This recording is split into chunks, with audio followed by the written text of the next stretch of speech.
Welcome back to Sajan YouTube channel. So this is my review for the Alone in the Dark, and it's a pretty nice game. But though this game is pretty good, it's set in the 1940s, and you play as a double character, and each character has its own line of dialogues and everything else. You play as the detective and then the investigator, so you are playing both ways. The only thing which is not good about the game is going to be it's pretty short. Like I guess you can finish it in 12 hours or so depending on what you're doing.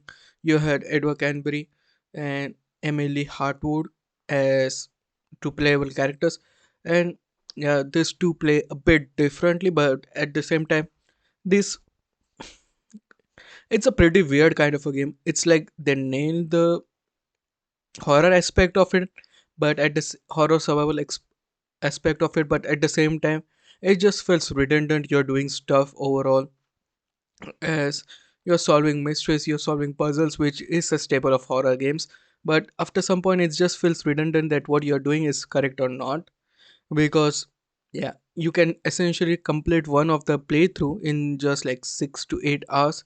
And then the second playthrough is like similar, just with a different character. Every There's just a little bit of a change. I won't give you spoilers for it, but most of the encounters remains the same, so you already know where you want to go, what you want to do, and stuff like that. So yeah, that becomes a bit redundant. The major thing is like the throwables, the shooting, and everything else feels good. The monster variety is okayish, I will say, and the rollback and everything else is good, but the annoying thing is the animation. Sometimes it feels a bit weird and out of place, and then there's an issue with some of the weapons. Like some weapons, they don't feel out, though they don't act like normal weapons, especially in case of throwables. They just had a weird kind of animation, and it just feels janky at times. Most of the time it feels janky, and it doesn't feels like a game. And Alone in the Dark was the first survival horror game before Resident Evil, so they should have made it a pretty good foundation. Like the foundation is there a little bit, but yeah, rest everything is it's what it is. Like it's 50% good, it's 50% not good.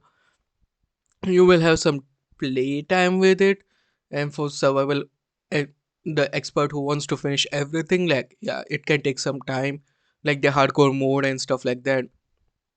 But it also depends on the person's.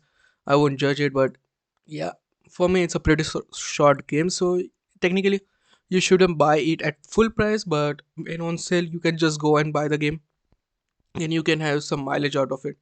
But overall, it feels good. Like Alone is in the Dark is back in the limelight, and let's just hope it continues if there's a sequel planned later down the line. But yeah, who knows? And yeah, that's it. That's my review regarding Alone in the Dark. And yeah, like, share, and subscribe this video, and I will meet you in the next one. Peace out.